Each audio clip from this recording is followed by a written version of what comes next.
These are the types of crazy things that are going on out there. That's why you're seeing this bonds rally the last couple of weeks, because this is starting to leak out. The last thing, which we got to get into, is the other big factors. The Bissett team is starting to look at the U.S. asset side of the balance sheet. Like, what are our assets? Everybody's focused on liabilities. Everybody's focused on debt. And I've been guilty of that. But there are tremendous assets. Do you know that the United States has $800 billion of gold, and it's been marked at $42? And if you mark it to market where it is now, it's like worth $800 billion.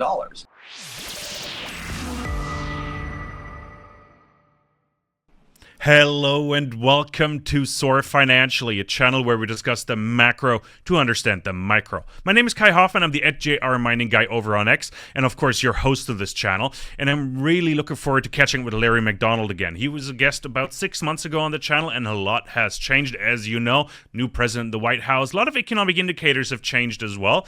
And I've noticed yesterday we haven't talked about a recession in a long time. So we'll catch up with Larry, see if the great migration of financial of money has set in yet. We've discussed that last time as well. We'll discuss gold and many other factors that are, or many other contributors to the economy right now. So lots going on. And if you haven't heard of Larry, he's an accomplished book author, New York Times bestseller. I have his book here as well. And of course, he's the founder of the Bear Trap Report. So really looking forward to catching up with him. And if you haven't done so, hit that like and subscribe button. It's a free way to support our channel, and we do tremendously appreciate it. Now, Larry, it is great to have you back on the program. Thanks so much for joining us here today.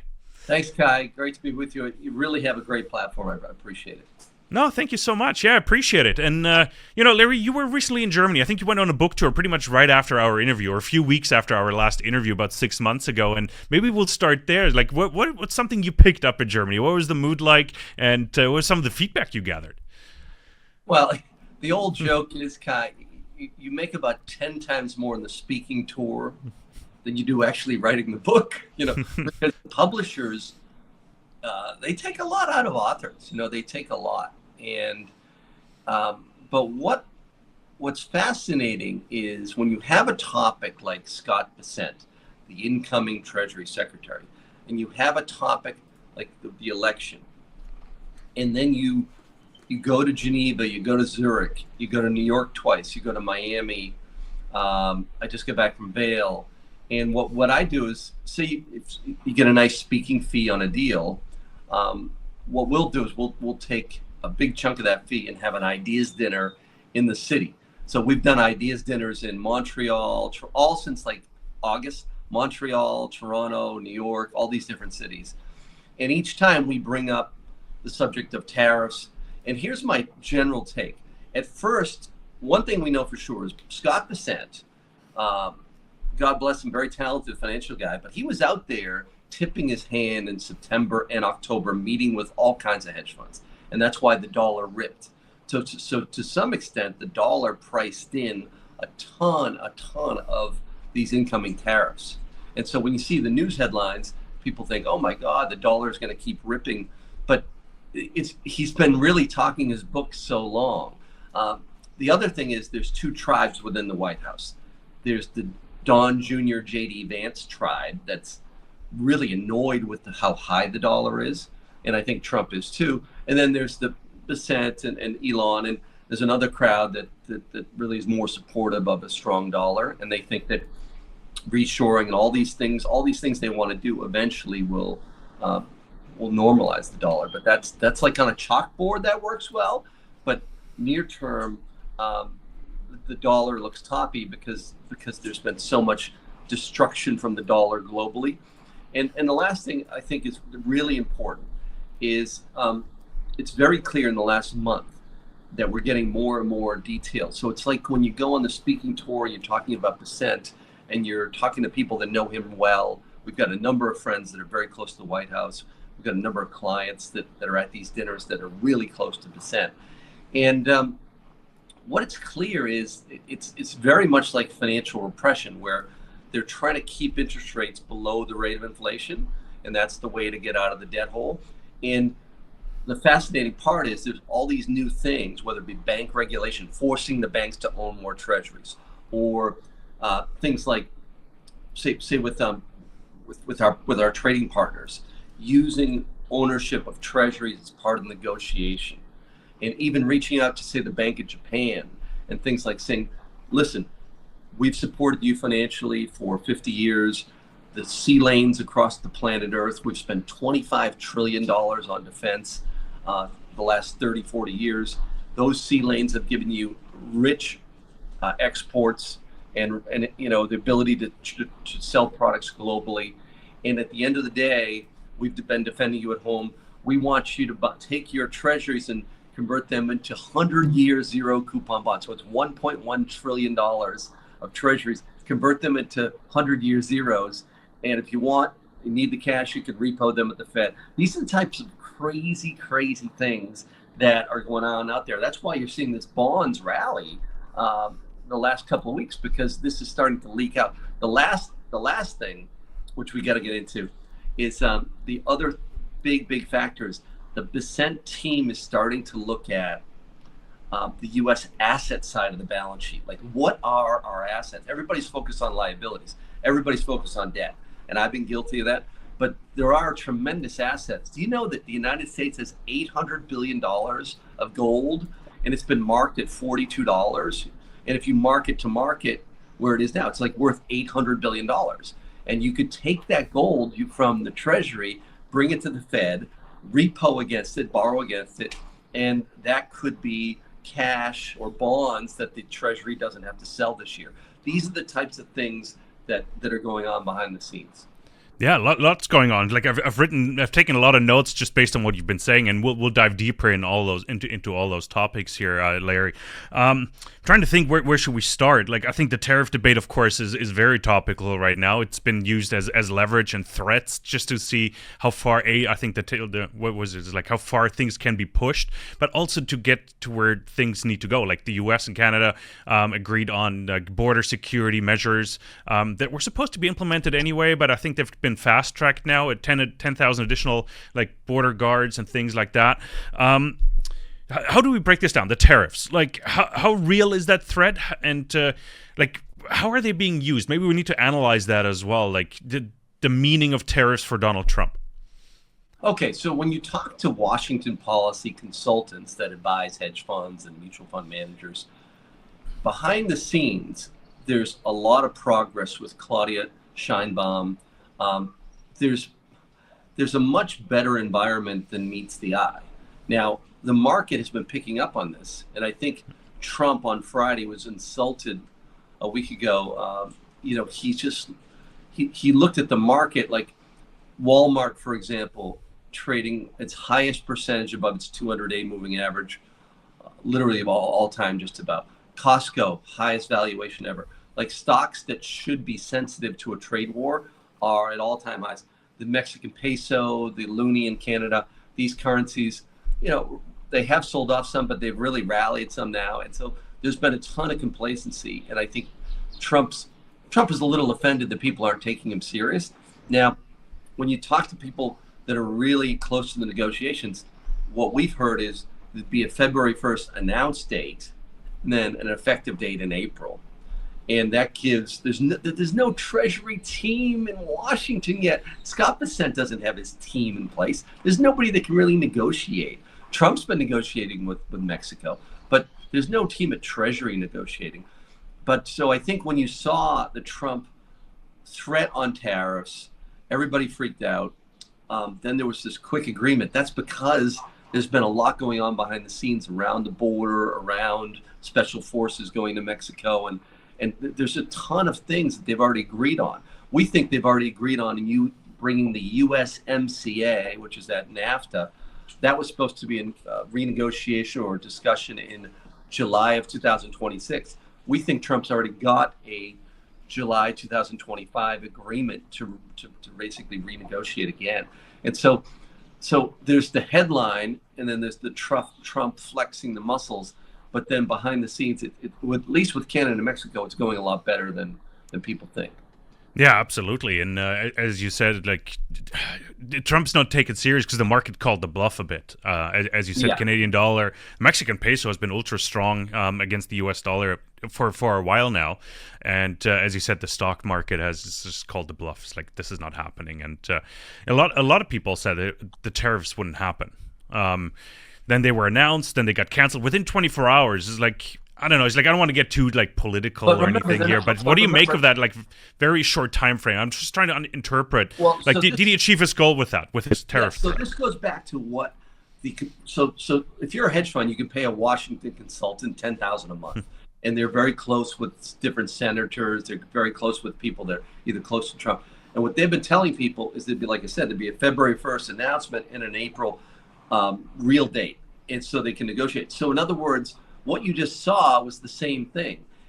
Trump announced it, but then he basically said, we're going to take a month and talk. And so it's really the same thing that everybody's been hearing. They haven't canceled any tariffs. It's just that we're going to have a discussion for 30 days about ways to cancel the tariff. Like, there's still a date in the future where those tariffs could go on if the negotiations don't go well. And another thing I wrote down, which I'm stumbling upon, is like you mentioned Scott Bessent has been making the rounds, going around, Washington and other places, talking to investors about the tariffs.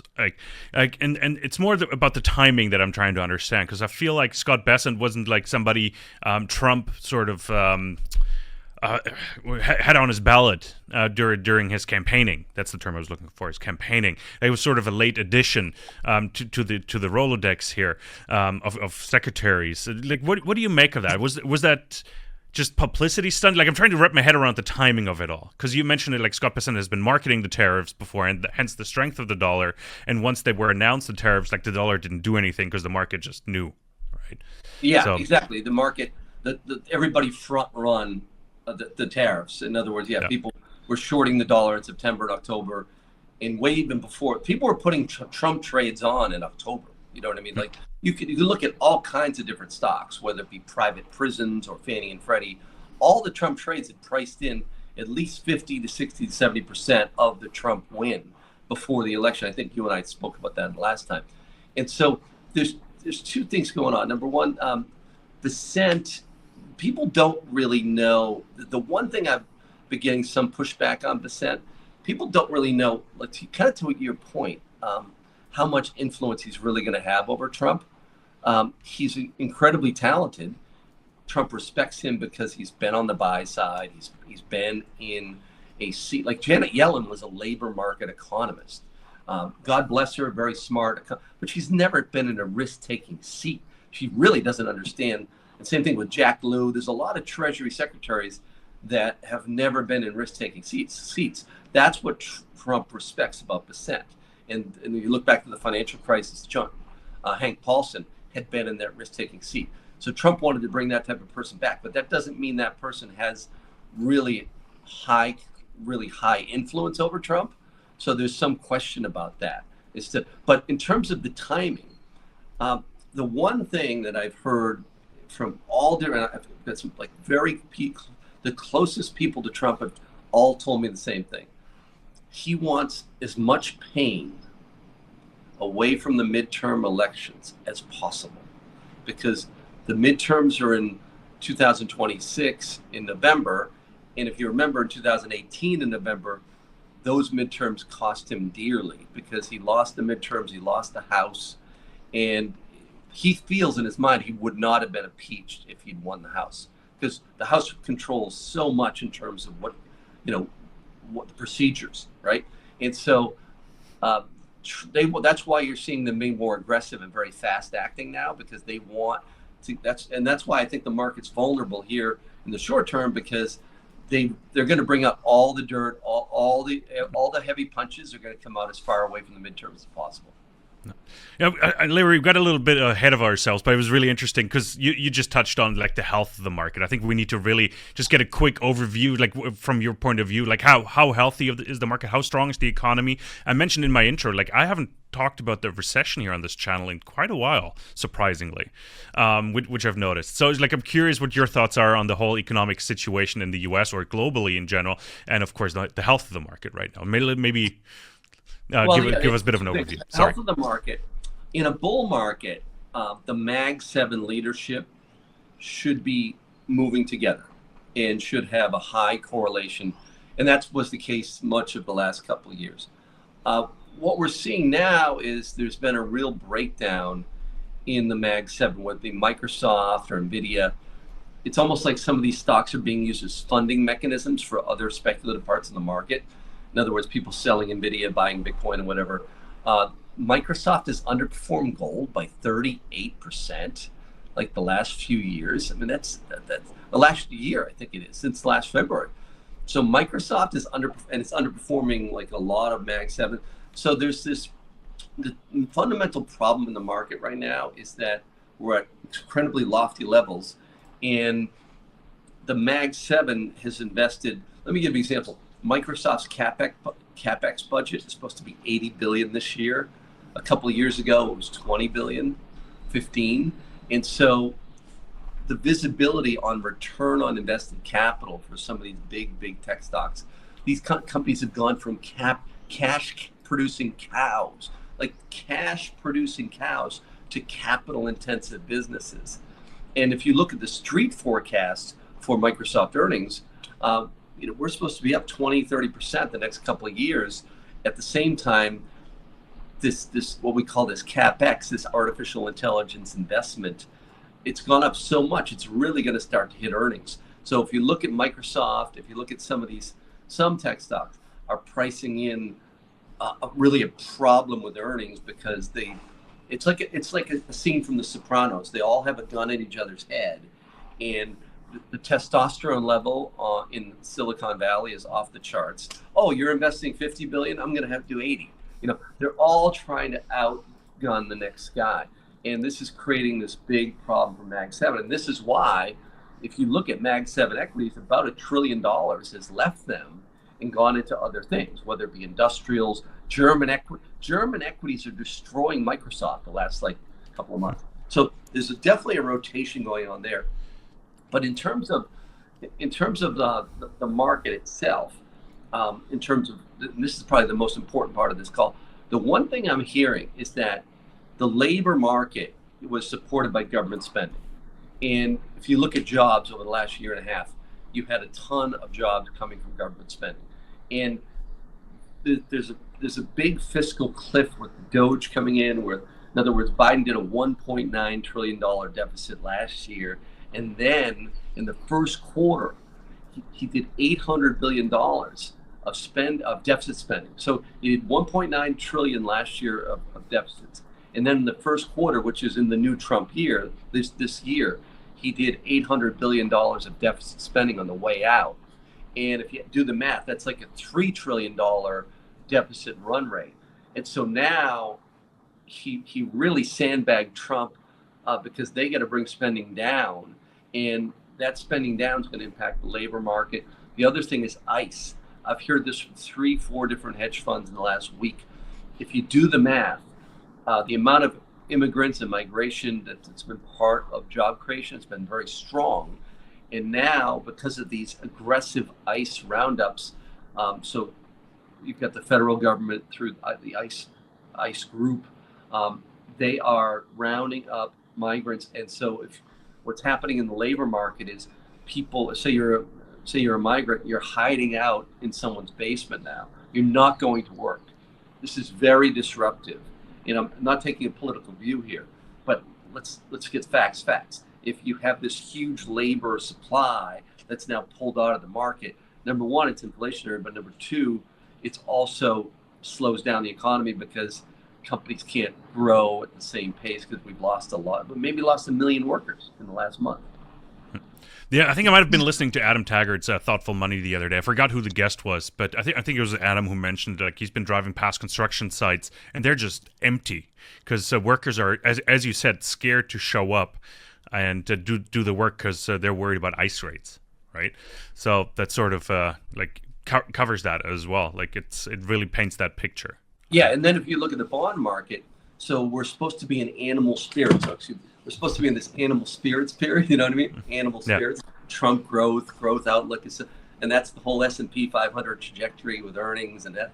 And lo and behold, I mean, bonds are rallying. Like the 2s10s curve is flattening, and in a real growth environment, the 210 we should be steepening. All that means is people are like buying the long end, or the front end's going up because inflation, the long end, so the curve's going like this, like flattening, and people are buying bonds because they're worried about the economy, and that's not really animal spirits. So there's the most important part of this, one of the most important parts of this, our discussion, is that the bond market right now is pounding the table that we have an economic problem, and the stock market is pounding the table that we have a big growth trajectory ahead of us.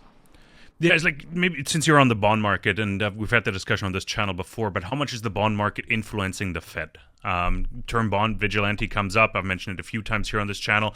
Now that the bond interest rates, especially on the 10-year, is dropping, it seems like it's easing pressure on the Fed to raise rates. It's like I watched the press conference with Jerome Powell, like pretty neutral, nothing too exciting was said there in my opinion. Like, what are your thoughts on the Fed and like how they will behave? Last time we chatted, you predicted about 100 basis point cuts.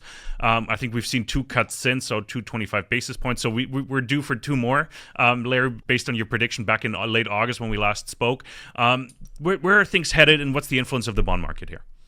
Well, one thing you won't hear anything on CNBC or Bloomberg or interest on the debt is one. If they keep rates, if rates stay up here, interest on the debt's like 1.1 trillion a year, which is more than more than defense, more than Medicare, Medicaid. So they need to get that front end down. And also, when you have 36 trillion of debt, you need to get interest rates below the rate of inflation. That way, you can monetize and you can actually get out of the debt hole. So that's the secret agenda that they can't say publicly. And we've cut interest rates 100 basis points since September. And the economy is definitely slowing relative to expectations. So you're 100% correct. This gives them a lot. This move down in bond yields gives them a lot of leeway to cut. And they will use every inch of leeway that you give them. Yeah, it's like I was looking at the Fed schedule and the Fed calendar. It's like the next Fed meeting is only March 18th. A lot can happen until then. That's like 7 weeks, 8 weeks almost away from now. What are you looking at like right now? It's like we touched on the various topics. Like you touched on the labor market, for example. That's one of the number one mandates, of course, is the unemployment rate for the Fed, and inflation is another topic you touched on. What do you expect to happen? Let's assume. Let's get our crystal balls out a little bit. And what factors are you looking at that could influence the Fed? Bond market is one thing, but what else should the Fed be looking at? Well, so the labor market and Doge and Trump and ICE and all of these potential disruptions from tariffs. So if you throw tariffs on a CFO that's now trying to hire people, all these things make people more cautious. That uncertainty, and that makes the Fed's job a lot easier. And so there's like 7 different forces now that weren't with us like 6 months ago that are leaning toward a more dovish Fed and a more economic weakness. Remember, the one thing that's worked, Kai, the last like 3 years, we have gone twice now, maybe 3 times between. So if you look at the Bank of America, hard landing expectations, right? We have gone from very low hard landing expectations in like 2000, late 21. By the end of 22, so we went from like 5% of the survey expecting a hard landing to maybe 30 by the end of 22. And into 23, that came way down again. And then by the second quarter of 23, it exploded again because of Silicon Valley Bank. And so your probability of a hard landing in terms of these surveys, in terms of what the investors are thinking about, has gone back and forth like a tennis ball. And to your point, in recent weeks, and probably, I think right now we are at peak soft landing, no landing belief. And that's also peak hard landing. I should say the peak low and hard landing expectations. Right now we're like peak low, but that tennis ball is just going to bounce back up. And so the one trade that's worked the best is when hard landing expectations peak You want to be getting long stocks. So hard landing expectations go up to 30, 35, 40%. If you've got long stocks last 3 years, every time that happened, that's a good thing to do. And then when hard landing expectations crash to where they are now, it's a great time to take money off the table and position yourself for more defensively. You mentioned something. I don't want to move too far away from the Fed just now, because you mentioned something earlier. Is like keep interest rates below the rate of inflation, and going by official numbers, the rate of inflation is 2.9%. Right? What number are you applying? And like when you made that statement, like what's your run us through your line of thinking, perhaps, like when you make that statement. Okay, so there's a couple things. Number one, the Fed's inflation target the last 10 years was 2%. And what clients do, our clients in the Bloomberg chat behind me, we run a Bloomberg chat with hedge funds, mutual funds, pension funds in more than 20 countries. Mm-hmm. And what clients do is they actually use AI, or they use younger people to read all the speeches for the last 10 years of all the governors. And if you read those speeches, the commitment to the 2% inflation target was so rock solid, so firm. They wanted even below 2% at some points, right? And this is like the last 10 years. Now, if you look at the last 18 months, the amount of Fed speak that's been tolerating a higher level of inflation is, if you analyze all the Fed speak, it's been going up dramatically.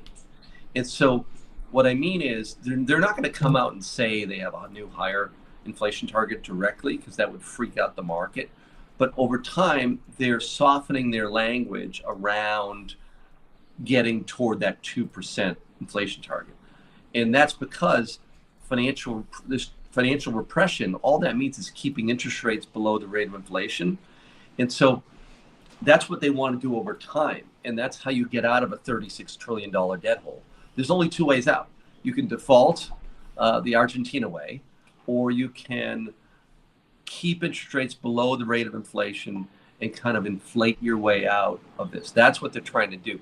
Now, does that mean right now that interest rates are below the rate of inflation? No, but it's a big, huge difference in their language and their acceptance. And we just cut interest rates 100 basis points with the Atlanta Fed GDP, 2.5%. You've never seen that. You'd have to go back to the 90s to see the 80s, the real financial repression. So they clearly want higher inflation. They've been everything, all their language, all their actions point toward financial repression. And that's just a path toward keeping interest rates below the rate of inflation. Yeah, it's an interesting topic. I was just going through the transcript while you're talking, because Jerome Powell, they talked about the 2% inflation target at the press conference at the end of January, and I found the question was Scott Horsley. I forgot which outlet he was NPR, and they were talking about the 5-year review that you said the 2% inflation target won't be on the table, and he said, can you talk about that? And he's like, well, A, we shouldn't talk about it when we're not meeting it anyway, and B, is like no central bank really has that 2% target on their radar screens at all right now, so they're sticking to it very, very strictly. Like, we could discuss at length how they got to 2% and how it's a made-up number from, I think it was back in the 70s, Larry, correct me if I'm wrong, but that's what I, right? So that's a very interesting topic that we should discuss. Maybe on the Fed, like, it's such an interesting topic, the Fed, because President Trump, Elon Musk, they're sort of anti-Fed, and Jerome Powell always was, I would say, like, schnippisch is the German word. He was almost like feisty.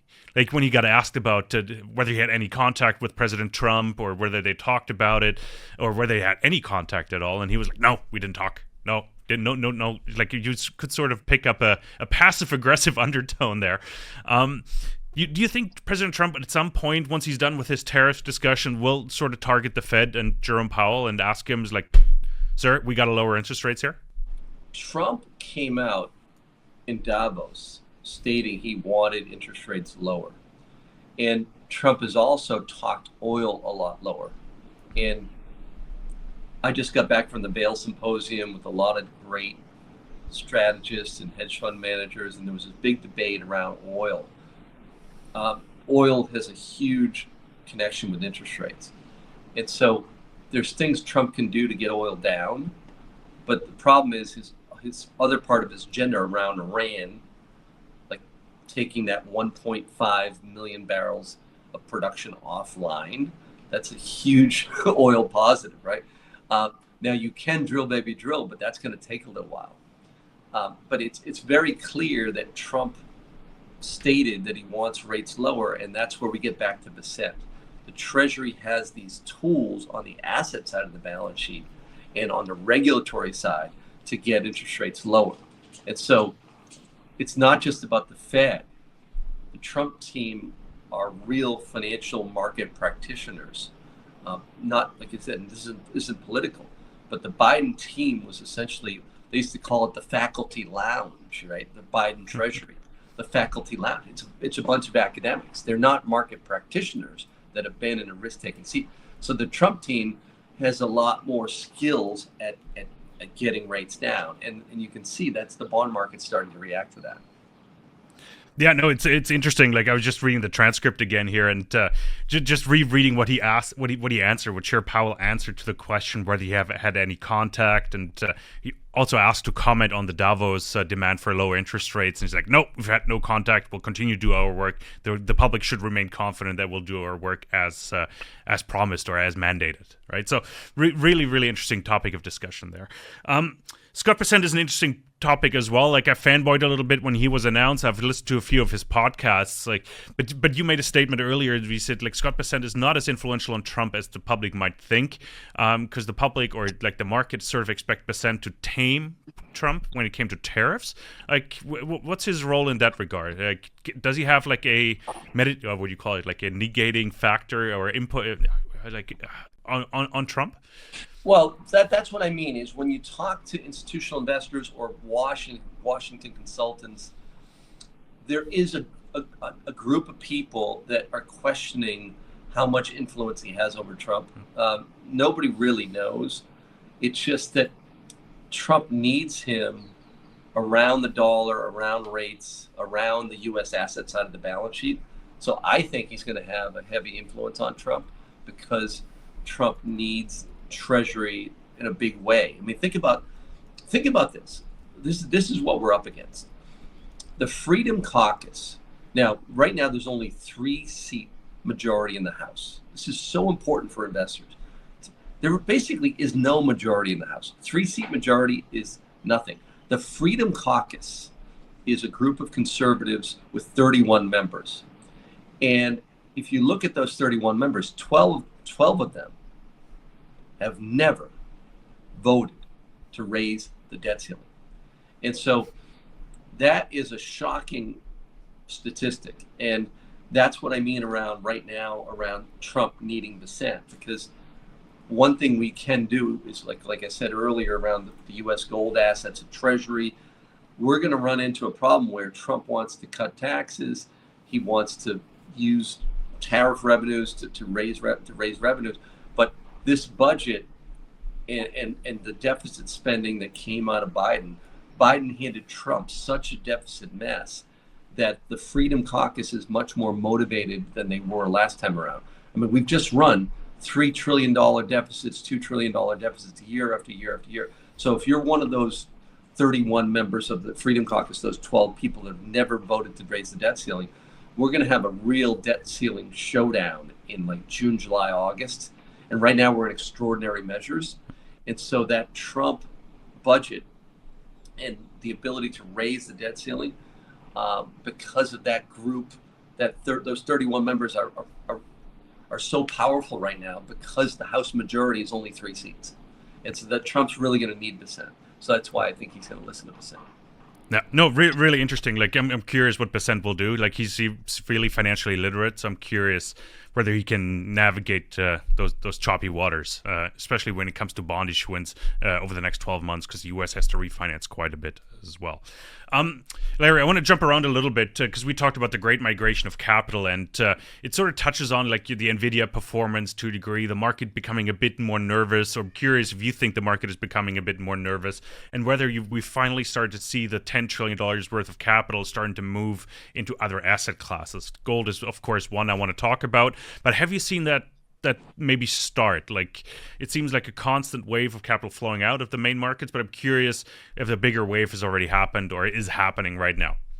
Well, there's two elements to this. Remember, in 1981, after that kind of higher interest rate regime, higher inflation regime from 1968 to 81, when we got through that long period of inflation and higher rates,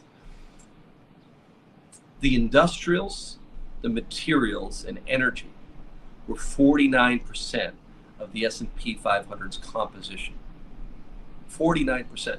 In recent years, it's got down to almost 12% for those three groups: industrials, materials, and energy.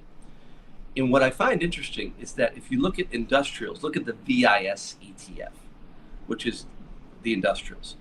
And if you look at it versus the NASDAQ, for 10 years, year in and year out, it underperformed. But since 2021, when this new inflation regime started, the VIS ETF is outperforming the NASDAQ, which would be unheard of. So there's no question that there's a migration that's already started. There's absolutely no question. Like I said, if you look at gold versus the Qs or gold versus the S&P, gold's outperforming the last 2-3 years since 2021. If you look at German equities versus, say, Microsoft, or just the DAX today making new, the DAX is essentially outperforming the Qs in recent months. The NASDAQ is essentially unchanged for the last 3 to 5, even since July, most of it. And the German equities are making new highs. And so there's global equities that own their value stocks, global equities that own assets in the ground. These stocks are being bid.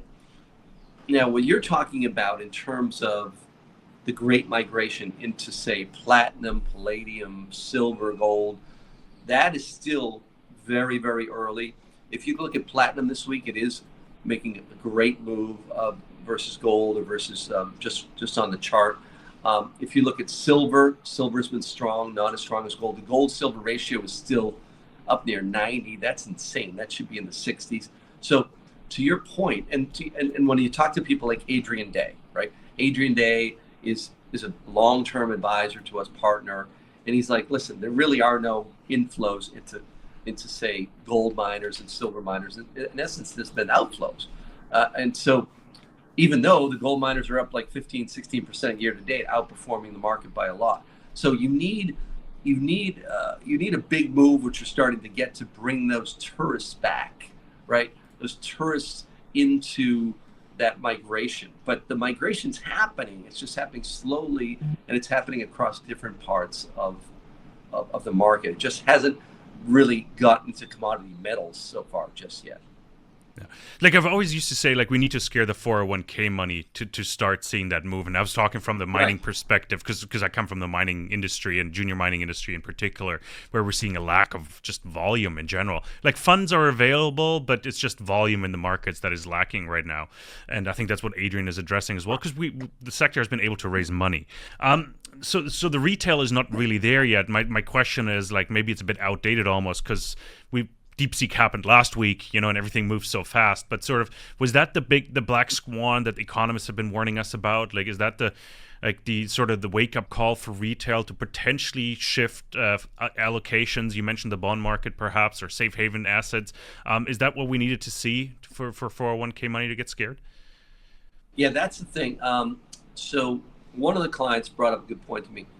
Like, when you go from like passive being, say, 58% of the market to 61, 62, every percentage is a more powerful factor. All passive means is the S&P 500 has all this 401k money in it. They go into an index fund that has to own these big stocks, and the market is market cap weighted, so the money just flows into smaller and smaller group of stocks.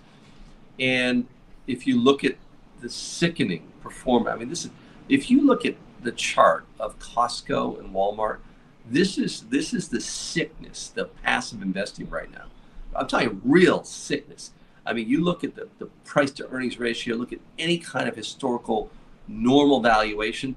These things are two standard deviations outside the norm. This is a real underbelly sickness in passive investing, because when passive gets too big, then nobody's doing their homework. Everybody's just owning the index. Everybody's 401k is essentially in 20 different stocks, because that's most of the market cap of the index. And if you look at these big market cap stocks, the Walmarts and the Costco, they're the most vulnerable.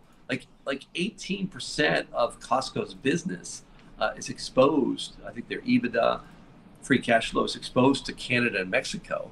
Trump's like pounding the table on a trade war, and Costco's making new highs.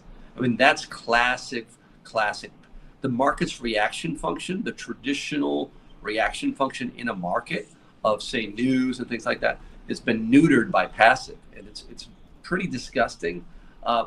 Eventually, it's going to be very, very ugly. No one knows. All I can tell you is the oldest baby boomer right now, the oldest baby boomer in America, is essentially turning 79 to 80 years old.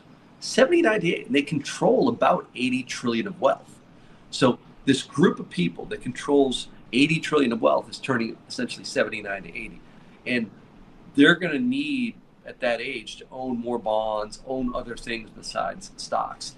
And so there's a very vulnerable point here in the next year and a half, 2 years. I think we're coming to a period where the market, like 1968 to 81, essentially goes sideways, and the market rotates all that capital into other things, because at the end of the day, $80 trillion of wealth is turning 80 years old. Yeah, which bodes well for the gold market. A very positive comment there, and that's what I'm taking away from it. Perfect segue I just made for myself here to talk about gold, Larry. But you touched on it earlier as well, and you mentioned activating gold on the U.S. balance sheet, and that is a very interesting topic. I had Andy Schechtman here on the program. We spoke at the Vancouver Resource Investment Conference recently. Got a lot of attention because he said if we were to revalue gold to $142,000 per ounce on the balance sheet, not in the market, there's a very clear distinction, but on the balance sheet, we could get rid of the debt, or at least balance the debt. So you made a similar comment. You didn't talk about revaluation, but you talked about activating gold and borrowing potentially against it, which is very similar to revaluing it and getting rid of the whole debt. It's a similar concept. So $800 billion though, that's just a drop in the bucket though. Like that just is like poof, gone, right? Let's talk about the role of gold, especially the last few weeks. Gold has been extremely strong. Yesterday, we've seen an all-time high at 28.80 roughly per ounce. Like, what's the role of gold in that scenario? And let's dive a little deeper here. Well, one thing, we have a model that tracks the gold miners versus gold, and it tracks momentum in gold. It tracks flows. It looks at RS. If you look at, say, the RSI of, say, Barrick Gold versus the RSI, the weekly or the daily on the GLD, the spread is pretty crazy. And so we just put out a high conviction call. Right now, the Barrick Gold, for example, ratio to the gold itself is in a screaming zone where you want to start to sell gold and buy some gold miners. They're just too cheap. And stocks like Barrick have been hit with what we call jurisdictional risk in Africa, mining problems in different countries, mine confiscation, which happens. This is a traditional problem in mining globally. But yeah, the first thing I want to say is gold right now is so extended. It's relative to the gold miners. Or for example, if you look at the GDXJ, which is the junior miners versus the GDX, that's also starting to make a move. And so if you look across, look at platinum versus gold. Platinum and palladium are one of the cheapest ratios versus gold. And so if you're in gold right now, you want to be taking, say you have $1 million in gold, you want to take 200,000 and just buy some platinum, palladium, buy some Barrick, buy some Newmont. So buy some gold miners and buy some what we call tertiary metals as third tier metals, because those spreads are just crazy. And this goes back to my book, is that when you take sanctions and punch them on the head of emerging market countries for 20 years, whether it be Republicans and Democrats, we've conditioned governments around the world to just own gold and diversify away from dollars. And there's no question that central bank ownership of gold has reached really crazy levels, and they can't really own gold miners, they can't really own platinum, they can't own silver, and so these things, that this trend is really reached what we call like extreme levels, and so that's probably the biggest point around gold in terms of descent. There's no question. So in the United States, we've got assets and liabilities. Everybody's focused on, we got 200 trillion of unfunded liabilities that Stan Druckenmiller talks about. Those are future commitments to Medicare recipients, pensions from the military, $200 trillion of unfunded liabilities. And then we have the 36 trillion of debt. And so those two things are horrible. But then if you look at the asset side, we've got the Tennessee Valley Authority. We've got toll roads potentially in the United States. We can privatize I-95 or what interstates. This is what's being talked about in the White House for a fact. And the gold assets, you're right, it's about $800 billion. It's marked at $42. If you mark it up to 18, it's worth about $800 billion.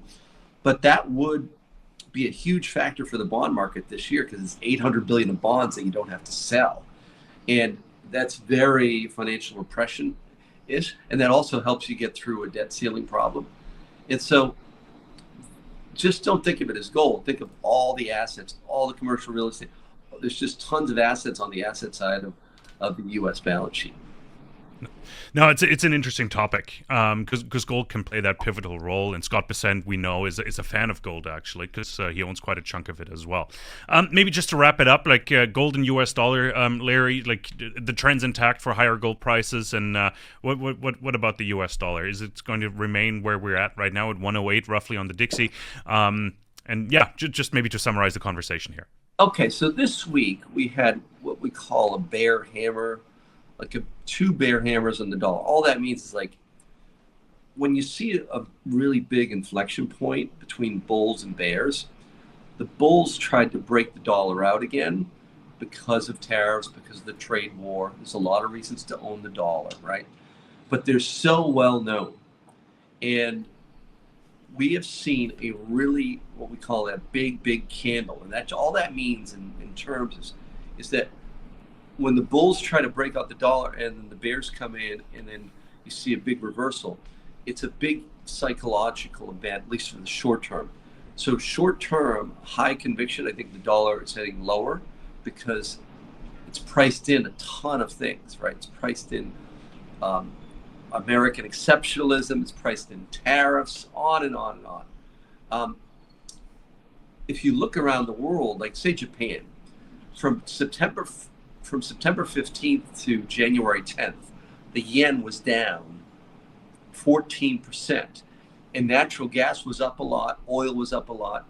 So countries that are importing energy are having a big inflation problem now because the United States is actually exporting inflation because say you're Japan, your currency's gone down 14%, but oil went up 15 to 20% against you, natural gas went up 50. And so there's a lot of things driving this right now. And then we get back to the ICE in the United States, the disruption of tariffs, the uncertainty around growth. We're having a growth shock wake up in the United States because if Trump's threatening tariffs every day, if you're a CFO, if you're a treasurer, you're not going to hire as many people. If ICE is rounding up lots of migrants every day, like you said, people aren't showing up at construction sites. That's very growth contractive, and that's very dollar negative. And so, yeah, I think we've reached a point here, and then we get back to the deficit. We have, like I said, we have a very narrow majority in the House. We have austerity coming from DOGE. We have the Freedom Caucus, which wants budget cuts relative to where Biden was. We could have a $500 billion fiscal cliff. Like, in other words, you go from 1.9 trillion spending last year. Trump takes it down in the second half of this year. That's very bond bullish. That's very negative for the dollar, right? And so this is, I think, what's coming at us is that kind of like stagflationary period where they're trying to keep rates down for all these different moves. The economy's slowing down, but inflation's still sticky. No, fantastic, Larry. It's like really, really good conversation. We need to have you back very soon and just talk about developments in the markets, tariff impacts, and all of that. Maybe around Easter, we'll need to get you back on the program to see how the first 100 days played out, and to sort of put some perspective around that. In the meantime, really appreciate you joining us. Like, where can we follow more of your work? How can we join your Bloomberg chat group? Well, we have a Discord chat now for smaller investors, and that if you could reach out to Tatiana at thebeartrapsreport.com. What we do is we talk to the institutions around the world, and then with charts and with a conversation with our team and with the hedge funds, we have that conversation on Discord for family offices, retail investors. If you're an institutional investor, we've got the Bloomberg chat, and that's just reach out to us on Bloomberg. And then it's lgm@lawrencegmcdonald.com. That's my email. At ConvertBond on Twitter. You can reach out to us there too. No, fantastic, Larry. Really appreciate your time. Thank you so much for joining us here on Soar Financially. Hope to catch up with you again very, very soon. Stay on for a second. I'll be back with you in a second here, but because I need to say thank you to our listeners and our audience. I really hope you enjoyed this conversation with Larry McDonald. Make sure to check out the Bear Trap Report. It's all linked down below, and if you haven't done so, that's his first book, New York Times bestseller about the Lehman disaster and a colossal failure. Come on, camera, focus. There you go. The collapse of Lehman Brothers, and of course, the second book you've seen during the interview is How to Listen when the markets speak, because the markets are speaking or yelling at you right now, and we just need to interpret it properly. So I hope we could help educate a little bit and then make everything a little more palpable, understandable what is going on here. If you enjoyed the conversation, hit that like and subscribe button. It helps us out tremendously, and we always appreciate hearing from you. Leave a comment down below. It is much appreciated. We'll be back with lots more this week. Thank you so much for joining us. Take care.